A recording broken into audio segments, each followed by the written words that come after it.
नमस्कार, आप देख रहे हैं के न्यूज। मैं हूं आपके साथ सूरी चौहान। देवभूमि के दंगल में आपका स्वागत है और आज बात व्यवस्थाओं का अभाव, शिक्षा पर प्रभाव।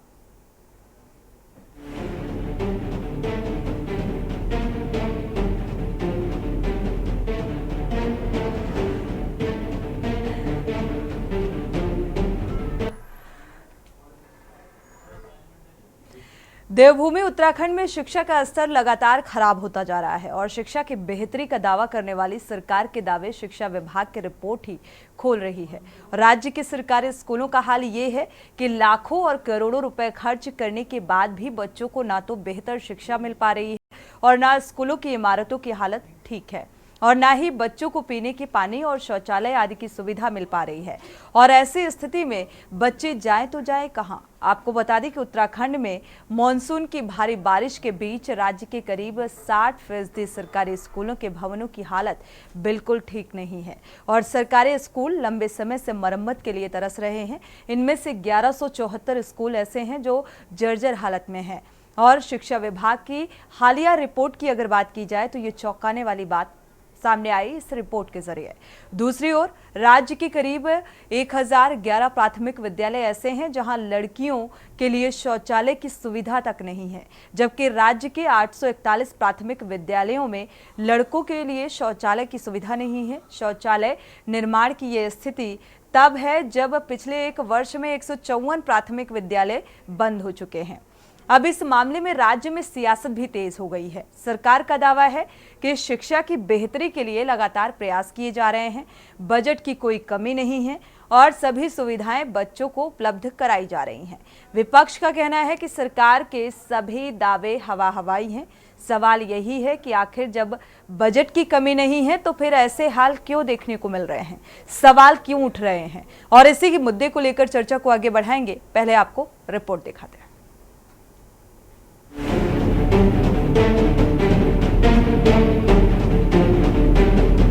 उत्तराखंड की शिक्षा व्यवस्था पर एक बार फिर सवाल खड़े होने लगे हैं। दरअसल भारी भरकम बजट के बावजूद शिक्षा विभाग सरकारी स्कूलों में छात्र छात्राओं की बुनियादी सुविधाएं मुहैया नहीं करा पा रहा है। ये हाल तब है मौजूदा वित्त वर्ष में विभाग को केंद्र सरकार के समग्र शिक्षा के तहत 1196 करोड़ रुपए स्वीकृत हुए हैं। बता दें कि सरकारी स्कूलों में शिक्षकों की कमी के साथ ही बिजली, पानी, शौचालय और स्कूल की जर्जर इमारतों से बच्चे लगातार परेशान हैं। वहीं भारी बारिश के बीच किसी बड़े हादसे का खतरा भी बना हुआ है, लेकिन जिम्मेदार अधिकारी इस और कोई ध्यान नहीं दे रहे हैं। विभाग वालों ने कहा है कि 10 तारीख के बाद में देवगे जी टीचर जो भी है, और इस समय तो मैं अकेला ही हूँ। 79 बच्चे हैं मेरे पास और मैं इस समय अकेला हूँ। हाँ जी, बीओ साहब से कहा था मैंने। हाँ, 10 तारीख के बाद मैं कहा उन्होंने। कितना टाइम होगा आप अकेले बच्चों को पढ़ा रहे हैं? अकेले मैं 4 जुलाई से पढ़ा रहा थी, पिछले 2023 से 4 जुलाई से पढ़ा रहा थी। कितने छात्र छात्राएं हैं? कौन कौन सी क्लास है? क्लास तो 5 है जी, 1 से 5 तक। देखिए, शिक्षा के लिए सुनने में हमारे यह आया है कि शिक्षा के लिए बजट कहीं कम नहीं है। 1200 करोड़ रुपया तो अभी हाल ही में शिक्षा विभाग को प्राप्त हुआ है। उसके अलावा पुस्तकों के लिए, ड्रेस के लिए, हरेले में पौधा लगाने के लिए, फर्नीचर के लिए, डेंटिंग पेंटिंग के लिए कई मदों में पैसा आता है शिक्षा विभाग के पास। यदि उसके बावजूद भी एक अदद शौचालय वो बालिकाओं के लिए नहीं बना पा रहे हैं, साफ़ पीने का पानी नहीं बना पा रहे हैं, तो आप इससे उनकी मानसिकता पता लगा सकते हैं कि चाहिए तो आपको प्रचंड बहुमत होता है, चाहिए डबल इंजन की सरकार होती है। और अब दिल्ली में भी अपनी सरकार है, यहाँ भी अपनी सरकार है, तो आपको सुध ही नहीं है कि हमारे नौनिहाल किस एनवायरनमेंट में पढ़ रहे हैं, किस स्थितियाँ में ज़मीन पर बैठ के उनकी पढ़ाई हो रही है, कैसे 1200 से ज़्यादा भवन जो हैं वो जर्जर अवस्था में हैं और कभी भी नौनिहालों के ऊपर छत गिर सकती है। सरकार नई शिक्षा नीति का बड़ा बखान करती है और शिक्षा नीति का ये है कि जहाँ स्कूल बिल्डिंग की दुर्दशा है, कई स्कूलों में उत्तरकाशी में अभी डिस्ट्रिक्ट मजिस्ट्रेट का ऑर्डर है कि जो जीर्ण शीर्ण स्कूल हैं वहाँ क्लासेस मत चलाओ, उन बरसात में वहाँ नहीं चलेगी। तो ऐसे हज़ारों की संख्या में स्कूल बिल्डिंग है कि जो बिल्कुल दुर्दशा जिनकी है। आपने हज़ारों स्कूल ऐसे हैं कि जहाँ लड़कियों के लिए, जो बड़ी लड़कियों के लिए शौचालय नहीं है, और जहाँ शौचालय है वहाँ पानी नहीं है। मतलब आपने कई जगह शौचालय तो बना दिए लेकिन बिना पानी का शौचालय बनाए तो कितनी गंदगी वहाँ होगी। तो ये सारी कहने वाली बातें हैं। कहीं आपका पूरे शिक्षक नहीं होते हैं, ज़्यादातर में पहाड़ों में मास्टर कहाँ होते हैं, और कहीं ऐसी जगह है कि स्टूडेंट 1-2 हैं और टीचर 2-3 हैं, तो वो कोई ध्यान ही नहीं है। आपको बता दें कि उत्तराखंड का शिक्षा विभाग हमेशा सवालों के घेरे में रहता है। आलम यह है कि शिक्षा विभाग को कितना भी पैसा दो, पर सरकारी स्कूलों की स्थिति में कोई सुधार नहीं आ रहा। वहीं स्कूलों की मरम्मत और छात्र छात्राओं की डेस्क के लिए दी गई धनराशि में 13,668 स्कूल ने एक भी रुपया खर्च नहीं किया। शिक्षा महानिदेशक बंसीधर तिवारी ने 1 सप्ताह के भीतर प्रगति न होने पर खुद का एवं जिला खंड स्तरीय अधिकारियों का वेतन रोकने के निर्देश दिए हैं। वहीं राज्य में शिक्षा विभाग की इस कार्यप्रणाली से बच्चों की शिक्षा पर इसका बुरा प्रभाव पड़ रहा है। हालांकि सत्ता पक्ष का दावा है कि सरकार जल्द ही सभी समस्याओं का समाधान कर लेगी।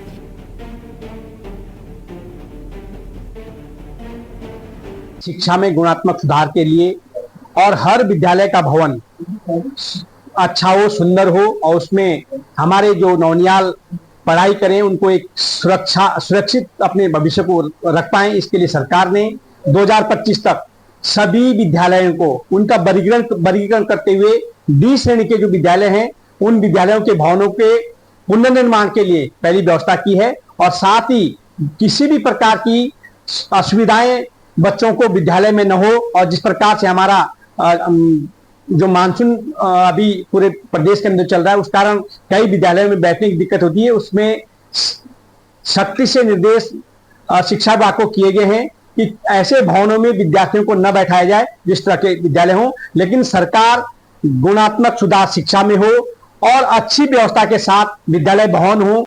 उत्तराखंड में शिक्षा के बुरे हालात हैं, ये किसी से छुपे हुए नहीं हैं। जो प्रदेश शिक्षा के मामले में पूरे देश में दूसरे नंबर में रहता था, और इस वस्तु केंद्र से जो है समग्र शिक्षा के लिए 1200 करोड़ रुपए का बजट प्रदेश सरकार को मिला है, फिर भी स्कूलों के हालात नहीं सुधर रहे हैं। स्कूलों में बच्चे नहीं हैं क्योंकि स्कूलों में फर्नीचर नहीं है, स्कूलों में बच्चों के पास किताबें नहीं हैं।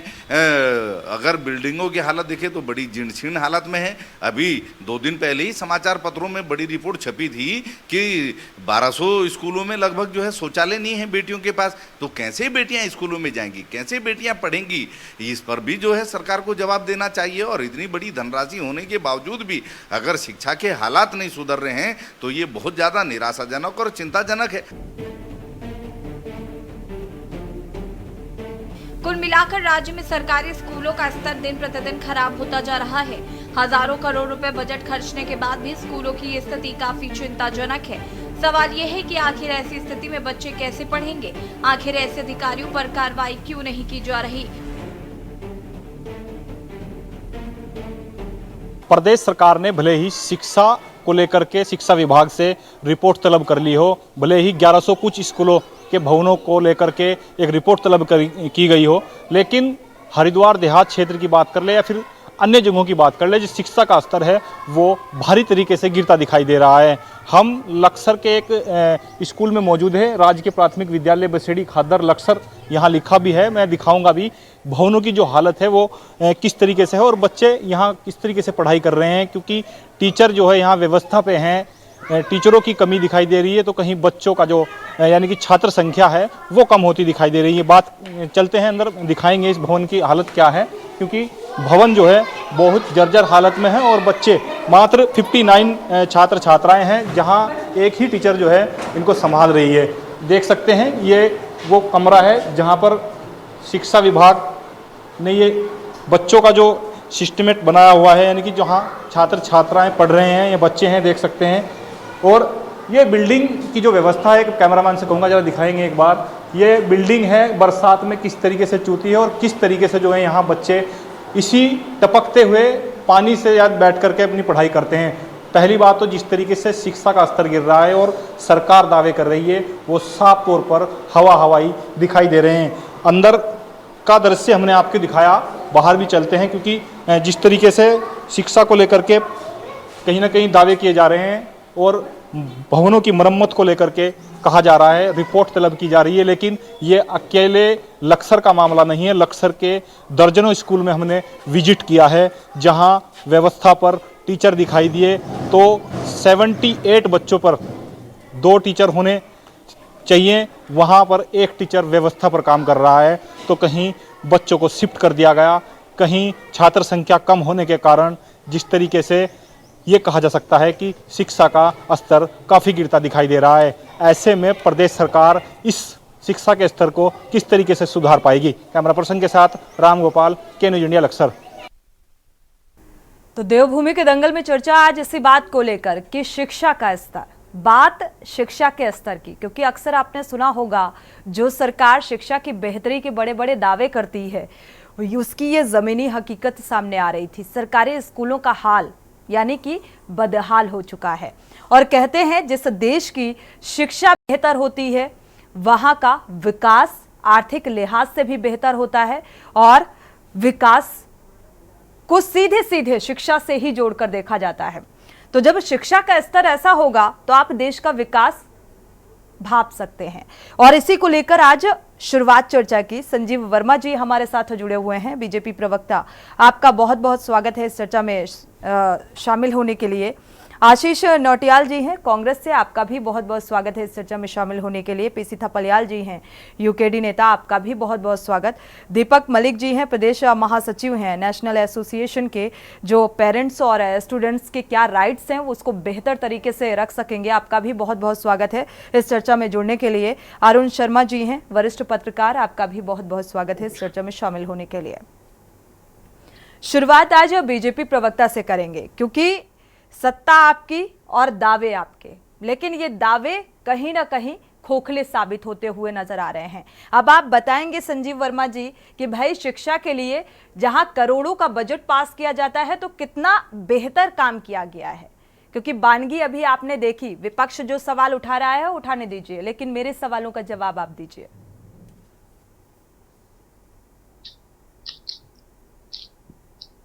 संजीव वर्मा जी अनम्यूट कर लीजिए।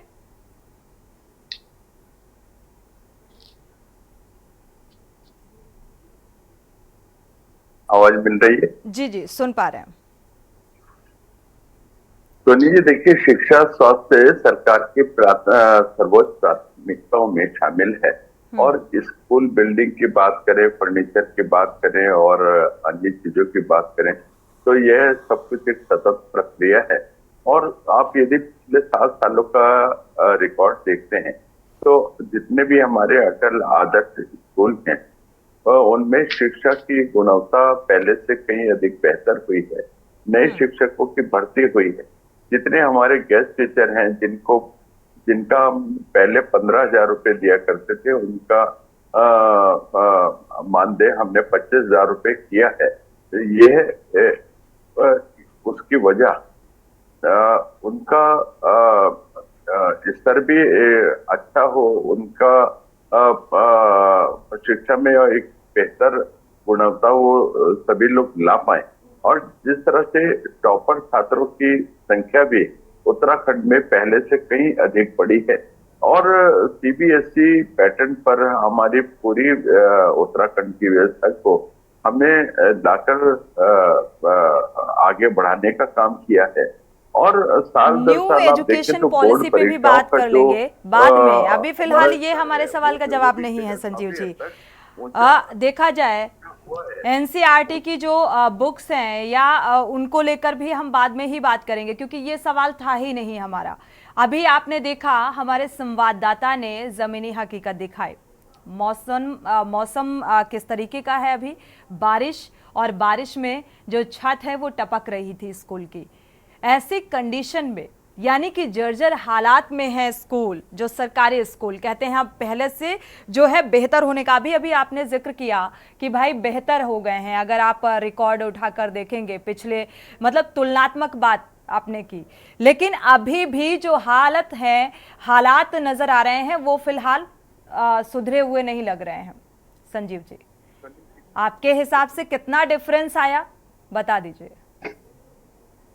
सोनी जी, देखिए, अभी कुछ समय पहले जब बरसात का सीजन चालू हुआ उससे कुछ समय पहले और हमारे सरकार ने तमाम ऐसे स्कूलों पे एक निरीक्षण करवाया और जो स्कूल भवन जो बहुत ज्यादा पुराने हो गए और जहां पर मैं सोचता हूँ कुछ स्कूल ऐसे थे जहां पर थोड़ी सी जो ज्यादा जर्जर हो गए, ऐसे स्थानों की हम लोगों ने सरकार ने भवन की मरम्मत कराने का और उनकी तमाम व्यवस्थाओं को दुरुस्त कराने का भी सरकार के द्वारा काम किया गया और ऐसे तमाम स्कूलों को ए बी सी 3 कैटेगरी में बांटने का भी काम किया गया, ये इस जो जवाब बी और से सी इत्तेफाक कैटेगरी। नहीं रखते, क्योंकि ठीक है काम किया गया लेकिन ना के बराबर किया गया और इसीलिए अब सवाल उठ रहे हैं इन व्यवस्थाओं को लेकर।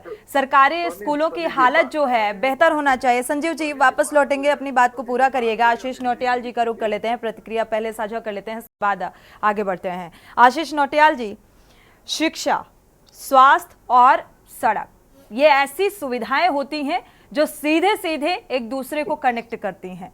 शिक्षा का स्तर, आज शिक्षा के स्तर को लेकर सवाल उठ रहा है। अगर उत्तराखंड की बात करें तो डेवलपिंग जो एरिया है सिर्फ वहीं पर कार्य किया गया या फिर जो आउटर है या जहां पे वाकई जरूरत है या वहां पर काम किया गया, क्या विपक्ष देख पा रहा है? क्योंकि सवाल उठाना आसान है। देखिए सोनी जी, भारतीय जनता पार्टी का नारा है अनपढ़ रहेगा इंडिया तभी तो भाजपा को वोट देगा इंडिया। तो इन्होंने कुल मिलाकर ठान रखी है कि हम अच्छी शिक्षा नहीं दे पाएंगे, अच्छा स्वास्थ्य नहीं दे पाएंगे, क्योंकि इसका व्यवसाय दिया गया है। आधे से ज्यादा जो स्कूल है वो तो भारतीय जनता पार्टी के नेताओं ने खोल दी। तो जब आप शिक्षा का स्तर इसलिए तो गिरा रहे हैं, आज आप देखिए 1200 करोड़ रुपए का फंड होने के बावजूद इतने बुरे हाल हैं बिल्डिंगों के, कौन अपने बच्चों को इन बिल्डिंगों को भेजना चाहेगा? और जिसका आप पहली दूसरी क्लास खराब कर देंगे उसकी आगे की क्लासें ठीक कैसे होंगी?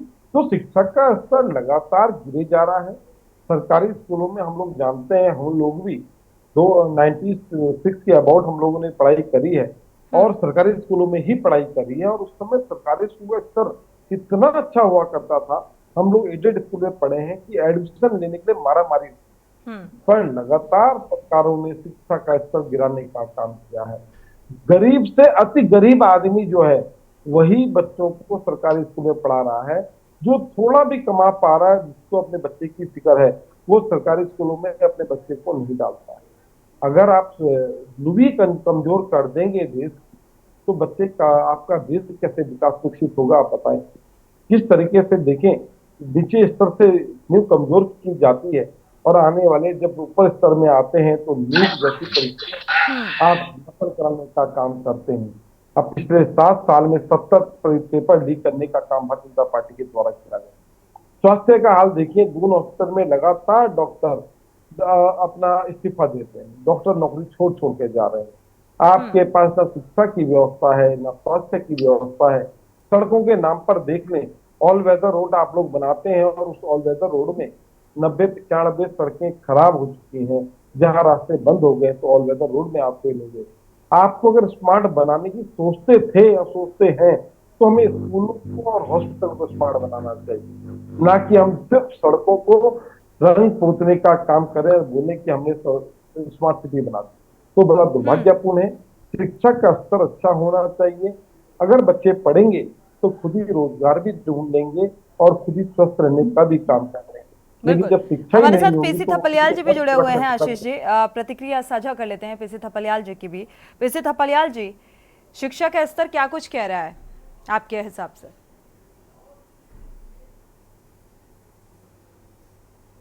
करोड़ों का इन्वेस्टमेंट, अनम्यूट कर लीजिए, इसके बाद अपनी बात को रखिएगा।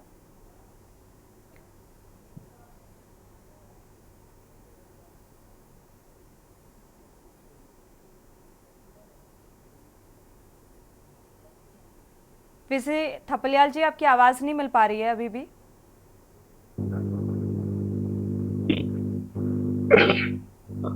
अभी आवाज है मैडम? जी जी जी। जो शिक्षा स्वास्थ्य है, इस सरकारों का सबसे महत्वपूर्ण काम होना चाहिए। और राज्य बनने के बाद, जो राज्य बनने से पहले था उससे भी ज्यादा डेटोरेट हुआ है हमारा शिक्षा स्वास्थ्य, और इन 24 सालों में बेपटरी हो चुका है।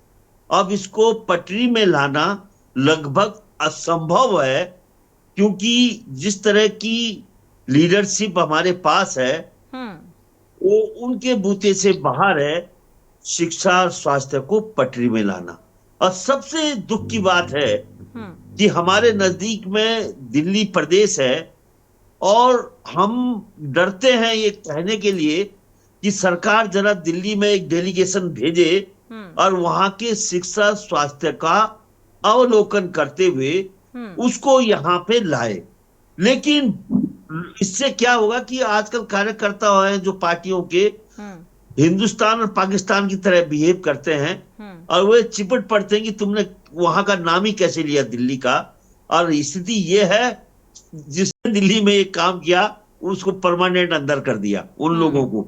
ये हाल है इस सरकार का। तो जिस सरकार की भावनाएं ऐसी हो, अभी हम आप ही देखिए कि देहरादून में ही भवानी इंटर कॉलेज है लड़कियों का, बिल्कुल बल्लूपुर के नजदीक पॉस कॉलोनी बसंत विहार से लगा हुआ ये स्कूल।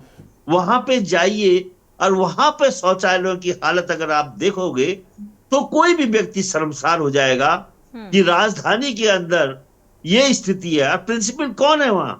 प्रिंसिपल एक बड़े नेता की वाइफ वहां की प्रिंसिपल है और वो जिला पंचायत अध्यक्ष भी रही हमारी पौड़ी की।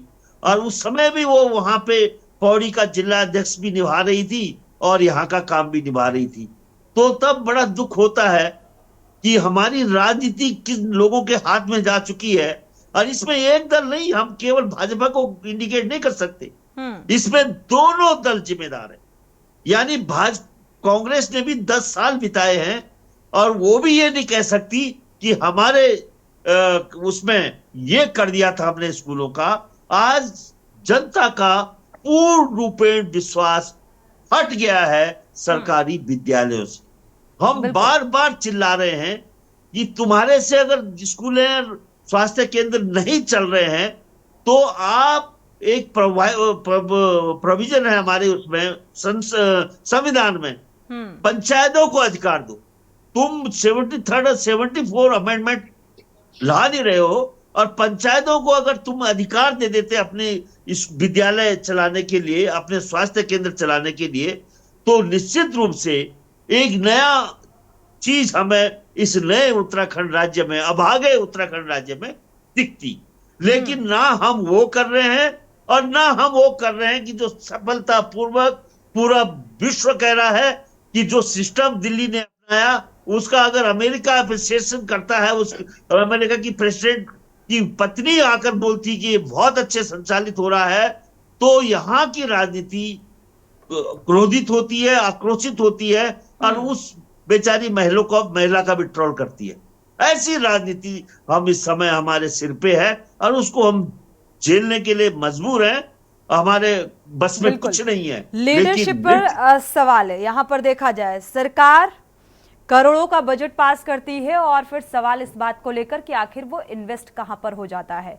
जो सरकारी स्कूलों की हालत है, जिस तरीके से उनका रख रखाव, उनका मेंटेनेंस कराने की जिम्मेदारी सरकार की है, तो फिर आखिर इस पर ध्यान क्यों नहीं दिया जाता?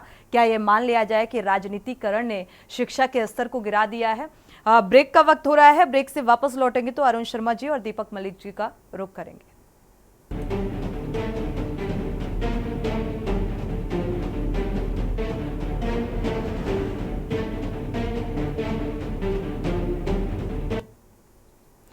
ब्रेक से वापस आ रहे हैं। बेहतर शिक्षा कैसे होगी और शिक्षा का स्तर इतना क्यों गिरता जा रहा है, इसको लेकर लगातार देवभूमि के दंगल में चर्चा हम रुख करेंगे दीपक मलिक जी का। दीपक मलिक जी, प्रतिक्रिया के साथ साथ क्या वजह आप देख पा रहे हैं कि शिक्षा का स्तर इतना गिरता जा रहा है? जी जी सुन पा रहे हैं।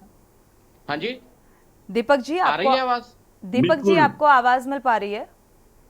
हाँ जी, ऐसा है जी। वैसे तो मुद्दे बहुत हैं, स्वास्थ्य के बोले, सड़कों के बोले, स्मार्ट सिटी में क्या बंदर पांट मची है, डूब करके मर जाना चाहिए जिस जिस बंदे ने उस पर साइन किए हैं। अभी मैं बच्चों को स्कूल से लेने गया, ISBT के पास पानी पानी, उसमें मेरे शू भी भीगे। कार लेकर जाऊंगा, कार बंद हो जाएगी। पब्लिक की उल्टी सीधी बातें अलग सुनेंगे, ठीक है। गए हैं, मैं बाइक से बिटिया को लेकर आया, उसमें सीवेज बह रहा है सड़क पर, शर्म की बात है इस व्यवस्था के लिए। जिस जिस का उस पर हाथ है, साइन होते हैं, उनके ऊपर सीधी FIR दर्ज होनी चाहिए। क्या कर रखा है? नाले बनते हैं, उनको कवर कर रहे हो, अरे फुटपाथ पानी कहां जाएगा? इतनी बेशर्मी। कोई बच्चा उसमें कैसे निकल करके जाएगा? बच्चे बीमार हो जाएंगे। कहीं पर ढक्कन खुले पड़े हैं, कहीं पर कुछ शहर की रंगाई पुताई कर रहे हैं, बोर्ड लगा रहे हैं। अरे किसने कहा इससे सिटी स्मार्ट बनेगी? क्या आपके पास ISBT पर जाइए, मॉर्निंग के टाइम में शौचालय नहीं है, पब्लिक सड़कों पर जो है, मैं बोलूंगा नहीं, आगे अंदाजा लगाइए ये स्मार्ट सिटी बन रही है। डूब करके स्मार्ट सिटी को लेकर लगातार KNU से चर्चा भी कर रहा है, क्योंकि लगातार भ्रष्टाचार का आरोप भी लगाया जा रहा है कि इसके तहत किस तरीके से गैर जिम्मेदाराना रवैये से काम हो रहा है। दीपक जी, लेकिन सरकारी स्कूलों में शिक्षा का स्तर आप क्या देख पा रहे हैं? किस तरीके का स्कूलों में शिक्षा का स्तर जी हर दिन गिर रहा है। इसके लिए मेन कारण एक है, सरकारें जो हैं वो नहीं चाहती कि सरकारी स्कूल ठीक चलें, क्योंकि इन सबके इंटरेस्ट प्राइवेट स्कूल्स में है, निजीकरण में है। बिल्कुल, जैसे ट्रेन अगर निजी चलेगी उसमें इनका इंटरेस्ट है।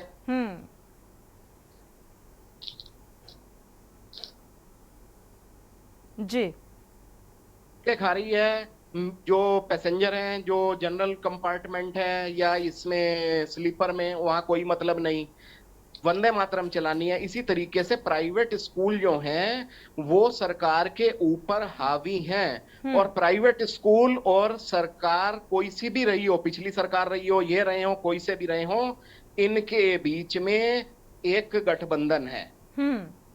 प्राइवेट स्कूल जो हैं उनको वैसे तो हम शिक्षा का मंदिर कहते हैं, लेकिन मैं वर्ड यूज करूंगा शिक्षा माफिया, क्योंकि माफिया वो होता है जो दूसरों पर हावी होता है। शिक्षा का व्यवसाय उसको बनाकर रख दे, उसमें राजनेता भी आते हैं, बड़े बड़े उद्योगपति भी आते हैं। ठीक है, इत्तेफाक रखते हैं इस बात से। प्राइवेट स्कूल है, ठीक है, आप प्राइवेट कर रहे हैं, उनको क्या पूरी की पूरी लूटने की इजाजत दे देंगे? सरकार ने प्रस्ताव पास किया कि NCERT की बुक्स लगेंगी। खुद मुख्यमंत्री जी मेरे को बता दें या वर्मा जी बता दें, इनके बच्चे परिवार के NCERT की बुक से पढ़ रहे हैं? झूठ मत बोलिएगा कोई भी, एक बंदा बता दें NCERT की बुक से पढ़ रहे हैं। 8-8, 10-10 हजार की, 15 हजार की बुक्स आ रही हैं। शर्म नहीं आती है? जो लोग स्टेट में राज कर रहे हैं, इनकी आंख में धूल नहीं, मिर्च झोंकी जा रही है। और मिर्च कैसे झोंकी जाएगी? यानी कोई इंटरेस्ट है इनका? 10-10 हजार रुपए की बुक्स आ रही हैं, शर्म नहीं आती? हर बार दीपक जी, बिल्कुल ये सत्य है और ये सच है, क्योंकि एजुकेशन आज की इतनी महंगी हो गई है। अगर आप सरकारी स्कूलों में कोई अपने बच्चों को पढ़ाना नहीं चाहता, क्योंकि वहां पर बेहतर सुख सुविधाएं नहीं है, शौचालय नहीं है, जो कि बेसिक जरूरत है। दैनिक जागरण में एक खबर आई थी, हो गए 5 या 6 साल हो गए हैं, जो बीजेपी का ऑफिस है परेड ग्राउंड में, इसके पीछे एक प्राथमिक विद्यालय चलता है, उसमें बच्चे झाड़ू लगाते थे खुद। हमने एक जगह पर डिबेट हुई, एक बीजेपी की KNU ने बहुत सारी ऐसी खबरें दिखाई है दीपक जी। हमने उनसे बात की, उनको ये भी नहीं पता कि बीजेपी ऑफिस के पीछे कोई सरकारी विद्यालय है। अरे मैंने कहा यार माफ करो प्रभु, आरती उतारने का मन कर रहा है आप लोगों का। प्रवक्ता आते हैं, बोलते हैं, बेचारों के इनके हाथ में क्या होता है? ये तो बोलेंगे, बाद में हम देखेंगे, अरे देखोगे कल तक सुबह तुम्हारी चेयर भी नहीं मिलेगी प्रवक्ता की, अगर सरकार के खिलाफ बोल गए। तो इसलिए मैं थोड़ा सा राजनीतिक मुद्दों पर नहीं जाऊंगा, लेकिन मैं ये बता रहा हूं, बेहद जिस दिन एक शर्त हो जाएगी, सरकारी स्कूल विद्यालय जो है ना, सरकारी या महाविद्यालय है, वहां के शिक्षक अपने बच्चों को वहीं पढ़ाएंगे, और ये नेताजी जो बने बैठते हैं, बड़ी सरकारी गाड़ियों में घूमते हैं, इनके बच्चे बोर्डिंग में पढ़ते हैं। ये क्या भला करेंगे स्टेट का? ये शर्त क्यों नहीं रखते? हालांकि अभी पिछले दिनों एक संबोधन प्रधानमंत्री नरेंद्र मोदी का सामने आया। दीपक जी, बच्चे सरकारी हॉस्पिटल में, उसके मतलब परिवार के बच्चे सरकारी स्कूल में पढ़ेंगे और ट्रीटमेंट के लिए सरकारी हॉस्पिटल में जाएंगे। क्यों जाते हैं मैक्स में? अभी पीछे मैं मैक्स में गया, मुझे एक बड़ा आश्चर्य हुआ कि स्टेट के एक दर्जाधारी राज्य मंत्री, जो दर्जाधारी होते हैं ना, बड़ी बड़ी व्हाइट कुर्ते पहनते हैं, बड़ी शान से चलते हैं, गनर साथ में ले रखा है, उनका कोई एडमिट है वहां पर, मैक्स में जा रहे हैं। और फिर वहां से बाहर हम निकलते हैं, और स्वास्थ्य विभाग का बोर्ड लगी हुई गाड़ी, वहां पर बाहर। मैंने कहा यार ये पता नहीं कौन है स्वास्थ्य विभाग के जो अपना ट्रीटमेंट मैक्स में कराने आए हैं। अगर किसी रिलेटिव का भी कराने आए हैं तो भी शर्म की बात। ठीक मेरे है। पास आज तक फोटो दीपक भी जी, है आप वो। मेरी आवाज तो सुन ये पा तो रहे हैं क्या? व्यवस्था है, ऐसे में क्या सुधार होगा? हाँ जी, सुन पा रहे हैं। जी, निजीकरण आपकी और बात जो से निजी विद्यालय हैं, आपकी बात से इत्तेफाक माफिया बन रखते चुके हैं। दीपक जी, आपके और बच्चे सरकार का जो सरकारी स्कूल में पढ़ते हैं या प्राइवेट स्कूल में? मैं तैयार हूँ सरकारी में भेजने के लिए। व्यवस्था तो बनाइए। झाड़ू मारनी है तो ये नेता मारेंगे, हमारे बच्चे नहीं मारेंगे। बच्चे नौनिहाल हैं और ये बता दें कि झाड़ू मारेंगे या वहां पर शिक्षा कोई स्वीपर को अपॉइंट करेंगे। झाड़ू मारने का काम किसका है? और ये कह दें कि हम जनता के आदमी नहीं अपॉइंट है। किए जाते हैं और रहते भी हैं कई बार, लेकिन कई बार बच्चे झाड़ू लगाते हुए नजर आते हैं और ऐसी ना जाने नजर आए कितनी हैं। ये तस्वीरें डूबकर कोई कितनी भी कितनी गवर्नमेंट हो। तस्वीरें अभी आपसे सामने आई बताएं हैं। स्टेट की शिक्षा नीति का क्या हाल। बिल्कुल बिल्कुल, हरीश इत्तेफाक रखते हैं आपकी बात से। हरीश वरिष्ठ रावत जी वरिष्ठ होते थे। पत्रकार जी का रुख कर लेते हैं, इसके बाद दीपक मलिक जी चलिए, दोबारा से रुख एक करेंगे मुद्दा आपका। आपको फिर बताते हैं जरा बाद में, पहले जी बात सबकी सुन बिल्कुल लेते हैं। बिल्कुल बिल्कुल। अरुण शर्मा जी का रुख करेंगे। अरुण शर्मा जी, राजनीति आज हर जगह हावी हो चुकी है, घुस चुकी है दलदल की तरह। चाहे वो शिक्षा हो, चाहे वो स्वास्थ्य हो, चाहे वो कोई भी योजना हो, पूरी तरीके से बंदरबांट, भ्रष्टाचार। और एक बार फिर से शिक्षा के स्तर को लेकर सवाल। अभी कुछ दिन पहले केंद्रीय विद्यालयों की स्थिति की अगर बात की जाए, या ये जो सरकारी माफ कीजिएगा स्कूल्स हैं, केंद्रीय स्कूल विद्यालय हैं, इनको लेकर प्रधानमंत्री लगातार एक्टिव नजर आए। उन्होंने नसीहत भी दी, कई निर्देशित दिशा निर्देशित भी किया गया। और अभी एक संबोधन भी सामने आया था जब वो छात्र छात्राओं को संबोधित करते हुए कह रहे थे कि भाई जो शिक्षा है, एक बेहतर शिक्षा, एक बेहतर विकास और देश का भविष्य यानी कि नौनिहालों का भविष्य तय करता है और एक आर्थिक इकोनॉमी के लिहाज से भी बेहतर होता है, यानी कि विकसित देश। और इस तरीके से बहुत बड़ी बड़ी बातें निकलकर सामने आई थी। लेकिन अगर सरकारी स्कूलों के हालात ऐसे होंगे तो इसकी कल्पना कैसे की जा सकती है? सोनी देखिए, जब हम शिक्षा, पहले तो मैं आपके चैनल को बधाई देना चाहूंगा के न्यूज को कि इतने इम्पोर्टेंट विषय में आज तमाम प्रबुद्ध लोग बैठे हैं। ये हो सकता है कि कुछ लोग पॉलिटिकल पार्टी से रिलेटेड हो, क्योंकि हर चीज राजनीति से संचालित होती है तो उनका रहना भी जरूरी होता है। बिल्कुल। और इस प्रदेश को बने हुए 24 साल हो गए।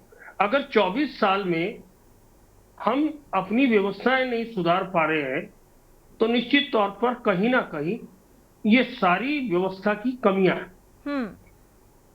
हमारे, अगर आप वैसे बात करें, सारे लोग बैठ के बात कर रहे थे, आप ये हिसाब लगाएं कि सरकारी स्कूल का जो एक शिक्षक होता है वो लगभग 1 लाख रुपए महीना की तनख्वाह ले रहा होता है। और उसके बाद जो प्राइवेट स्कूलों में है वहां तनख्वाह को कोई हिसाब नहीं होता, दिया कुछ और जाता है, साइन किसी और चीज पे कराया जाता है। बिल्कुल। शायद मेरी बात से सारे पैनलिस्ट सहमत होंगे। बिल्कुल बिल्कुल।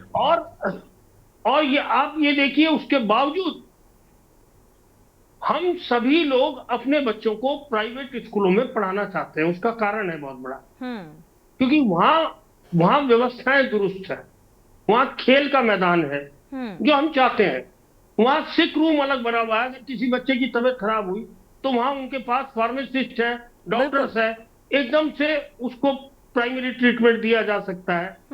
ये सब चीजें जो फैसिलिटीज है, फैसिलिटीज के हिसाब से प्राइवेट स्कूल बहुत आगे।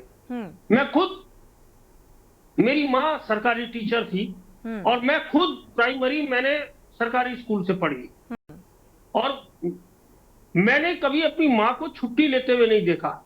और जिसकी वजह से उन्हें 91 में प्रेसिडेंट अवार्ड मिला था राष्ट्रपति वेंकट रमन की। तो ये सब चीजें, लेकिन क्या हुआ, प्राइमरी के बाद जो जूनियर हाई स्कूल में वो व्यवस्थाएं नहीं थी, क्योंकि प्राइमरी में हम अक्षर ज्ञान, पहाड़े सीखना, वाक्य बनाना, ये तमाम चीजें सीखते हैं। उसके बाद मुझे इंग्लिश स्कूल में जाना पड़ा और वहां पढ़ाई करनी पड़ी प्राइवेट स्कूल में। वहां खेलने की सुविधा मिली, या हम ये कहें कि कल्चरल प्रोग्राम की सुविधा मिली, जो सरकारी स्कूलों में नहीं होती कहीं भी। हम चले जाएं गिने चुने जो बड़े स्कूल हैं जिनमें छात्र संख्या ज्यादा है, वहां कुछ एक्टिविटीज होती रहती है। कम छात्र संख्या वाले स्कूलों में तो हो ही नहीं सकती। और पिछले 24 सालों में आपने जीरो जो छात्र संख्या है उसको आधार मानते हुए, न्यूनतम छात्र संख्या को आधार मानते हुए कई स्कूल तो बंद कर दिया। अब उन स्कूलों का समायोजन आपने नजदीक के दूसरे स्कूलों में कर दिया। स्थिति इतनी बदतर है कि मुझे एक बार शिक्षा मंत्री अरविंद पांडे थे, उनसे शिकायत करनी पड़ी कि आपने संस्कृत के टीचर को, लेडी टीचर को ऋषिकेश से चक्रौता भेज दिया और उस चक्रौता विद्यालय में एक भी संस्कृत का स्टूडेंट नहीं था, तो वो संस्कृत का टीचर क्या करेगा? ये पूरी व्यवस्था की कमियां हैं, क्योंकि वो सरकारी माइंडसेट के लोग बैठे होते हैं। अरुण जी, उन्हीं में अपने टाइम से जो आपने सरकारी स्कूल में दाखिला लिया, क्योंकि आपकी जो मदर थी वो सरकारी टीचर थी, तब से अब में क्या डिफरेंस आप देख पा रहे हैं? कुछ बदलाव नजर आता है क्या? बहुत बदलाव है। वो जो डेडिकेशन था पिछले दौर में, आज भी ये तमाम लोग जितने बैठे हैं, आज भी अगर इनको प्राइमरी स्कूलों के टीचर मिलते होंगे तो ये जहां मिलते होंगे वहां पैर छूते होंगे उनका। ये डेडिकेशन था, ये प्यार था टीचर का स्टूडेंट से और स्टूडेंट का टीचर पे। और जबकि उस जमाने में छड़ी से मार पड़ती थी, छाता अगर मास्टर के हाथ में होता तो वो उससे मार देता था। और माँ बाप ये कहते थे हमारे बच्चे को टाइट रखना, आज की तरह नहीं कि हम लड़ने चले जाएं स्कूलों में। नहीं, अब तो रूल भी नहीं है ना ऐसा। जो पूरा का पूरा सामाजिक ढांचा है वो बदल गया इतने सालों में। हम पहले स्कूल में मार खा के आते थे, फिर घर में वो टीचर आके शिकायत करता था, घर में भी पिताजी मारते थे। तो ये तो व्यवस्था थी पहले, तो इसीलिए वो स्टूडेंट ज्यादा डिसिप्लिन्ड रहते थे, वो ज्यादा सीखते थे, क्योंकि वो डर भी होता था। आज वो डर खत्म हो गया, वो डिसिप्लिन खत्म हो गया। और मुझे नहीं पता कि और क्योंकि टीचर्स भी वैसे नहीं रहे, क्योंकि दोनों एंड से देखना पड़ेगा। अगर छात्र छात्राओं को लेकर सवाल है तो टीचर्स भी वैसे नहीं रहे, वो अपनी जिम्मेदारी को नहीं समझ रहे हैं। अगर आप अभी मेरे संवाददाता बता रहे थे कि भाई 78 बच्चों में एक टीचर, एक अध्यापक। और अभी संजीव वर्मा जी कह रहे थे कि पहले से स्तर बहुत बेहतर हुआ है, तो क्या बेहतर इस लिहाज से हुआ है कि आज भी एक टीचर 78 बच्चों को संभाल रहा है, 59 बच्चों को संभाल रहा है? ये हालात हैं उत्तराखंड में। वो भी तमाम कक्षाओं के, बिल्कुल से 5वीं तक के हैं वो बच्चे, ये देखिएगा। बिल्कुल, इस बात का जवाब संजीव जी से ले लेते हैं। संजीव जी, क्योंकि जितने भी मेहमान बैठे हैं जो सवाल निकलकर सामने आए, अभी आपने दीपक मलिक जी को भी सुना होगा, अरुण जी को भी सुना होगा, और आपने कहा कि भाई अब पहले से बहुत सुधार आया है। सत्ता किसी की भी रही हो, चाहे कांग्रेस की और चाहे भारतीय जनता पार्टी की, अभी मौजूदा वक्त में आपकी सत्ता है तो सवाल आपसे पूछे जा रहे हैं, लेकिन बेहतरी में क्या कुछ बेहतर आपके लिहाज से हुआ? आप अपने चश्मे से वो बेहतरी देख पा रहे हैं जो किसी को नजर नहीं आ रही है? सोनी जी, देखिए, पहले यूपी बोर्ड यहाँ पर हुआ करता था, उसके बाद उत्तराखंड बोर्ड हुआ। आज तमाम जितने भी हमारे प्राथमिक विद्यालय हैं और जितने हमारे माध्यमिक विद्यालय हैं, उनमें तमाम में सीबीएसई का पाठ्यक्रम हमारी सरकार में आरंभ किया गया है। एनसीईआरटी की किताबें यहाँ पर लाई गई हैं, लागू की गई हैं। नई शिक्षा व्यवस्था उत्तराखंड में लागू की गई है। तमाम ब्लॉक स्तर पर सेंट्रल स्कूल स्थापित किए गए हैं। और आपने जैसे कहा कि एक स्कूल में 78 बच्चे, उनके ऊपर एक टीचर, मैं मानता हूं कि कुछ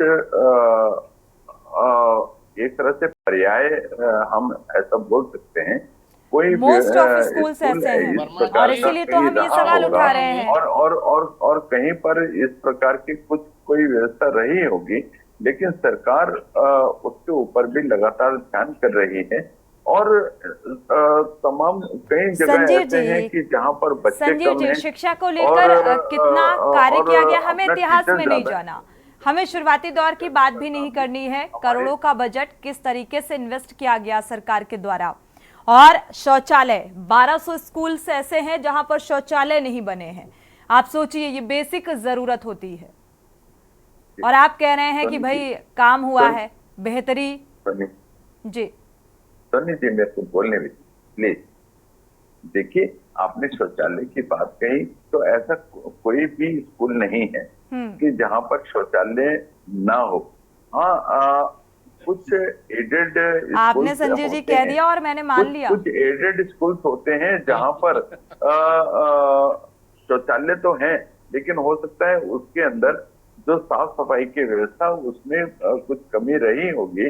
तो ऐसे तमाम स्कूलों के ऊपर भी सरकार ने संजीव जी, ये कौन देखेगा? उनको जो दी है। जो सरकारी स्कूल मरम्मत मांग रहे हैं, डेंटिंग पेंटिंग, आपके ही पार्टी के नेता ने सवाल उठाए थे, आपके ही पार्टी के सांसद ने सवाल उठाए थे इसी बात को लेकर कि भाई जो सरकारी स्कूल भवन है उनका रख रखाव को लेकर उन्होंने सवाल उठाए थे।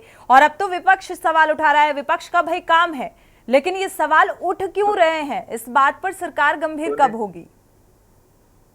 देखिए, सरकार पूरी तरह से गंभीर है, और जितने मैंने पहले अपने वक्तव्य के आरंभ में कहा था, जो बहुत पुराने स्कूल हो गए हैं जिनमें अभी मरम्मत की आवश्यकता है, तो उनको ABC कैटेगरी में विभक्त किया गया है। और जो C कैटेगरी जहाँ की स्कूल काफी पुराने हो गए और लगभग जर्जर की हालत में है, उनका पुनर्निर्माण की ओर भी सरकार पूरी तेजी के साथ काम कर रही है। और जिन स्कूलों में मरम्मत की जा सकती है उनमें मरम्मत का काम चल रहा है। और बच्चों की सुरक्षा को ध्यान में रखते हुए जिन स्कूलों की बिल्डिंग में थोड़ी ज्यादा जर्जर स्थिति में है, वहां से बच्चों को शिफ्ट करने का भी काम किया जा रहा है।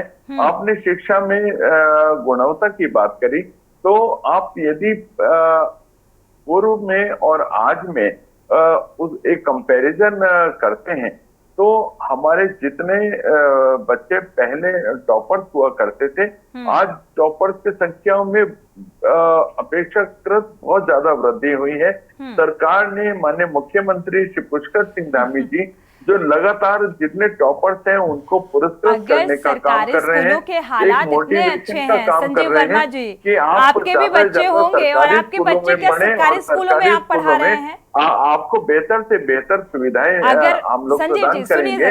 और सोनी जी एक तथ्य और भी है, सरकार हमारा जो तमाम गरीब वर्ग है उनका बेहतरी को ध्यान में रखते हुए कि उनको भी अच्छी व्यवस्था मिले, पढ़ाई का पर्याप्त साधन मिले, पर्याप्त मौके मिले, तो सरकार के द्वारा जो एक RTE की जो भी व्यवस्था की गई है, जहां पर हमारे तमाम गरीब वर्ग को 25% अभिभावकों को अपने बच्चों को निजी स्कूलों में भी पढ़ाने की सरकार की तरफ से एक एब्सोल्युटली फ्री व्यवस्था होती है। तो कई सारे ऐसे निजी स्कूल थे जहां जो संजय जी, मुझे लगता है ये सहूलियत ना देके अगर व्यवस्था पर ध्यान दिया जाए, सरकारी स्कूल की शिक्षा का स्तर कैसे बेहतर होगा उस पर ध्यान दिया जाए, तो मुझे लगता है ज्यादा बेहतर रहेगा। संजीव जी, आपको आवाज मिल पा रही है क्या मेरी? रद्द करने के लिए संजीव जी सुन लीजिए। संजीव जी के तहत RTE के तहत उन बच्चों को दाखिला नहीं देंगे तो आपकी मान्यता को भी निरस्त किया जा सकता है। तो मैं सोचता हूँ सरकार पूरी तरह सजग है। सरकार चाहती है कि हमारा उत्तराखंड का जो शिक्षा का स्तर बहुत अधिक बेहतर हो। अभी स्वास्थ्य की बात कर रहे थे, मेरे अधिक बेहतर हो कब होगा? संजीव जी, आपके बच्चे क्या सरकारी संजीव जी, क्या आपके बच्चे सरकारी स्कूलों में पढ़ते हैं? आपके बच्चे पढ़ते हैं सरकारी स्कूल में? मुझे लगता है अगर भारतीय जनता पार्टी के नेताओं के बच्चे अगर सरकारी स्कूल में पढ़ेंगे तो मुझे लगता है बेहतर हो जाएगा शिक्षा का स्तर। दाखिला दिलाने की शुरुआत कर दीजिए। सोनी जी, मैंने बच्चों को सरकारी स्कूल में पढ़ाया है, मैंने अपने बच्चों को सरकारी स्कूल में पढ़ाया है। मैं सुनी सुनाई बातें, कपोल कल्पित बातें नहीं करता हूं। और देखिए, शुरुआत अपने से ही की जाती है। हर अच्छे काम की शुरुआत यदि हम अपने से आरंभ करेंगे तो ही देश भी आगे बढ़ेगा, प्रदेश भी आगे बढ़ेगा, समाज भी आगे बढ़ेगा। ये नहीं कि भाषण देना है कि आप तो अपने बच्चे को कॉन्वेंट में पढ़ाएं और मैं अपने बच्चों को अगर कॉन्वेंट में स्कूलों के पढ़ाऊं और हालात आप बेहतर पढ़ाएं है तो अपने आपके ही पार्टी बच्चे से को ये सवाल प्राथमिक निकलकर विद्यालय में। सामने तो नहीं आना चाहिए था, इसको लेकर भी इस तरह डिबेट का की थी भाषणबाजी मैंने। वो ठीक नहीं है। ठीक है संजीव जी। आशीष नौटियाल जी का रुख करेंगे। आशीष नौटियाल जी, सवाल उठाने के साथ साथ जो शिक्षा का स्तर नजर आ रहा है उत्तराखंड में, क्योंकि लक्सर के कई स्कूलों की तस्वीर भी सामने आई जहां पर हमारे संवाददाता ने जमीनी हकीकत और तस्वीर को दिखाया, शिक्षा को विपक्ष शिक्षा के इस स्तर को लेकर विपक्ष की कोई पहल भी नजर आएगी आगे, या महज सवाल ही उठते हुए नजर आएंगे? देखिए, भारतीय जनता पार्टी तो कैटेगरी खेल रही है कि हमने इस कैटेगरी में डाल दिया, कैटेगरी में डाल दिया और बच्चों का भविष्य बर्बाद कर दिया। देखिए सोनी मैडम, हम लोग खुद सरकारी स्कूल में पढ़े हुए हैं और जहां तक मेरे संजीव भाई बोल रहे हैं कि बच्चों को पढ़ाया, तो बच्चों को उसका पढ़ाया होगा पर नाती पोतों को नहीं पढ़ा पा रहे होंगे आप, क्योंकि स्थिति खराब हो गई है। आज से 10 साल 12 साल 15 साल पहले की बात मत करो, उस समय स्कूलों में कुछ जान थी।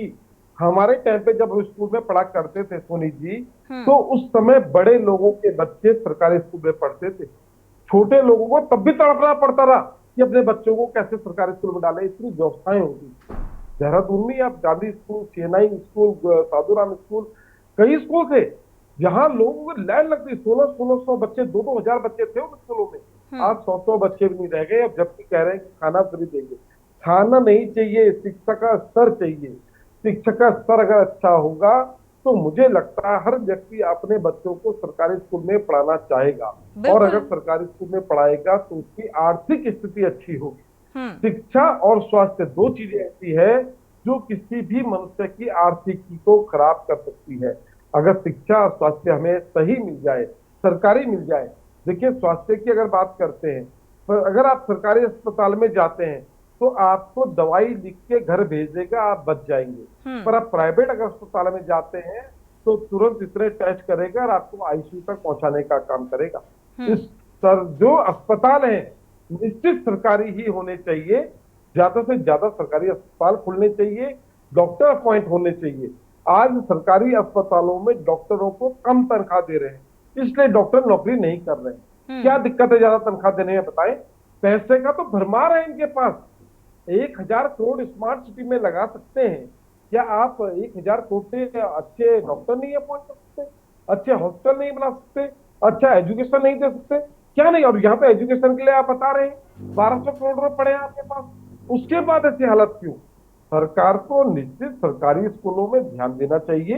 पहले भी सरकारी स्कूल हुआ करते थे, और आज टॉपर का गुण गा रहे हैं कि टॉपर हो गए, टॉपर हो गए। वो टॉपर भारतीय जनता पार्टी का है नहीं, वे बच्चा खुद एक्स्ट्रा ब्रिलियंट हो गया, बच्चा खुद समझदार हो गया, वो पढ़ लेता है इधर उधर से, बच्चा खुद पढ़ता है। तो टॉपर पे अगर ये जब भी हुआ है ना, जब हमने शिक्षा का स्तर ऊंचा किया है, जब हमने शिक्षा का स्तर ऊंचा किया है। क्या ऊंचा किया आपने? हमने सीबीएसई बोर्ड को लागू किया, एनसीईआरटी को लाने का काम किया। आप तो हमेशा उसका विरोध करते रहे, आप शिक्षा नीति का विरोध करते रहे। आपके समय पे मात्र 874 डॉक्टर थे, आज 3240 डॉक्टर। ठीक है आशीष जी, संजीव जी, दीपक जी का रुख करेंगे।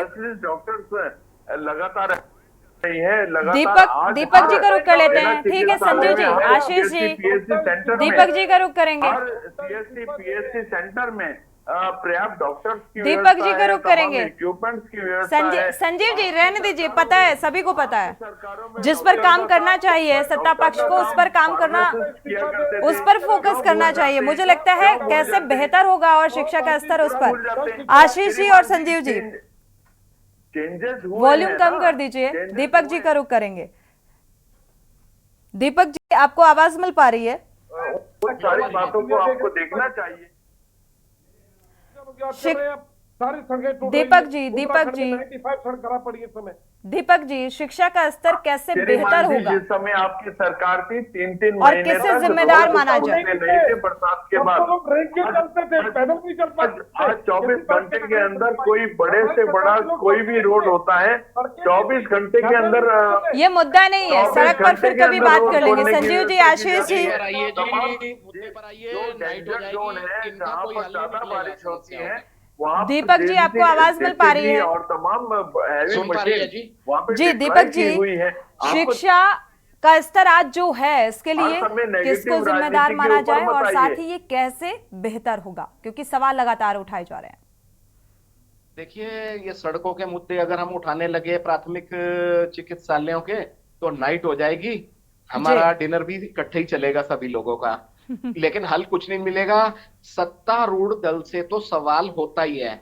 एक बार मैं एक चैनल पर आ रहा था, बीजेपी के प्रवक्ता माननीय नवीन जी थे, बात हुई फीस एक्ट पर। कहते हैं फीस एक्ट बन गया है। मैंने कहा कौन सा फीस एक्ट बन गया? इलेक्शन से पहले की बात है, उत्तराखंड में।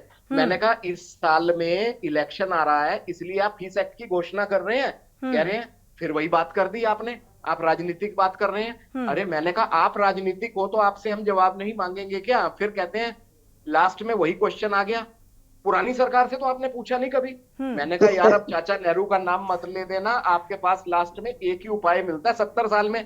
अरे 70 साल को छोड़ो, पेशिता आप पलियाल क्या जी, कर रहे हैं? आप दीपक अपना जी की बताइए। बात से आप पूरा इत्तेफाक रख रहे हैं? शिक्षा में क्योंकि समय कम है, लोगों की प्रोग्रेस जीरो है। पेशिता पलियाल जी। उत्तराखंड में देहरादून जी में सर, जितने भी teachers madam, Bharatiya Janata party ने निकालिए, ऐसा ठीक है, प्रवक्ता भेजा है प्रभावशाली परिवार जिसको ये नहीं मालूम कि सीबीएसई जो याद है, सीबीएसई हमारी जो है कब लागू किया था। ये तिवारी जी के टाइम में माननीय नरेंद्र भंडारी जी शिक्षा मंत्री थे और उन्होंने इस सिस्टम को, हमने बड़ा अप्रिशिएट किया था कि उन्होंने इस सिस्टम को यहाँ पे लाया है। वो बोल रहे हम लाए हैं इसलिए लोग बहुत खुश हैं। ये है ऐसी बातें करके, क्योंकि आज पूरा उत्तराखंड पहाड़ जानता है। सरकारी स्कूलों की बात कर ठीक रहा है, हूं। ठीक है, संजीव वर्मा जी, संजीव वर्मा जी रहने दीजिए। सरकारी स्कूलों में सीबीएसई बोर्ड नहीं था। ठीक।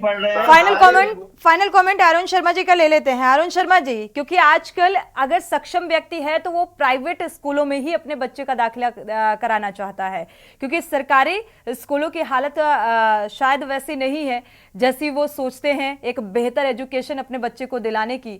तो शायद ये भी एक वजह है, क्योंकि अध्यापक भी नहीं है। सोचिए जरा, संख्या छात्र छात्राओं की कितनी ज्यादा होती है, 78 और एक शिक्षक पढ़ा रहा है। इस लिहाज से भी लोग सरकारी स्कूलों का रुख नहीं करना चाहते हैं। अरुण जी, फाइनल कमेंट आपका। 2 मिनट जरा चाहूंगा फिर भी। जी सोनी जी, इस व्यवस्था के लिए शिक्षा में एक्सपर्ट लोगों को लाना पड़ेगा। वही जो पुराने ढर्रे वाले लोग हैं वो प्रमोशन के बाद ऊपर की कुर्सियों में बैठ जाते हैं और उनको कहीं भी वो जमीनी चीजों का पता नहीं होता और ना वो उनकी इच्छा शक्ति होती है, क्योंकि उनको लगता है तनख्वाह बढ़िया मिल रही है, ऑफिस में बैठे हैं, पूरे प्रदेश से लोग उनको जी हजूरी करने आते हैं, नमस्कार करने आते हैं, तो उनको उसी में संतुष्टि मिलती है। मुझे लगता है कि अगली बार से अगर आप इस विषय पर डिबेट कराएं तो शिक्षा विभाग के किसी बड़े अधिकारी को भी जरूर डिबेट में बिल्कुल कोशिश रहेगी, क्योंकि सवाल जवाब अगर उनसे होगा तो उनको हकीकत पता लगेगी। जब बिल्कुल अगली बार अगर इस मुद्दे पर डिबेट होती है तो बिल्कुल कोशिश रहेगी कि कोई भी शिक्षा विभाग का अधिकारी भी जुड़ सके इस डिबेट में। जी दीपक जी समय नहीं है, माफी के साथ एक लाइन। जी बोलिए जी। वर्मा जी, फीस एक्ट पर आप अपनी पार्टी से, सत्ता से पता कीजिए कितने सालों से झूठे कमिटमेंट किए जा रहे हैं निजी स्कूलों को, पब्लिक को लूटने का, माफियाओं का, शिक्षा माफियाओं का अड्डा बनाकर रख दिया। हर साल फीस बढ़ती है, आपकी बिल्कुल इस बात में कोई दो राय नहीं है, ये हकीकत है। शुक्रिया आप सभी मेहमानों का इस चर्चा में शामिल होने के लिए। लेकिन जिस तरीके से शिक्षा माफिया लगातार सक्रिय होते जा रहे हैं और ये भी एक बड़ी वजह है कि शिक्षा का स्तर लगातार गिरता जा रहा है। इसी के साथ देवभूमि के दंगल में इतना ही। आगे खबरों के लिए आप देखते रहिए के न्यूज़ इंडिया।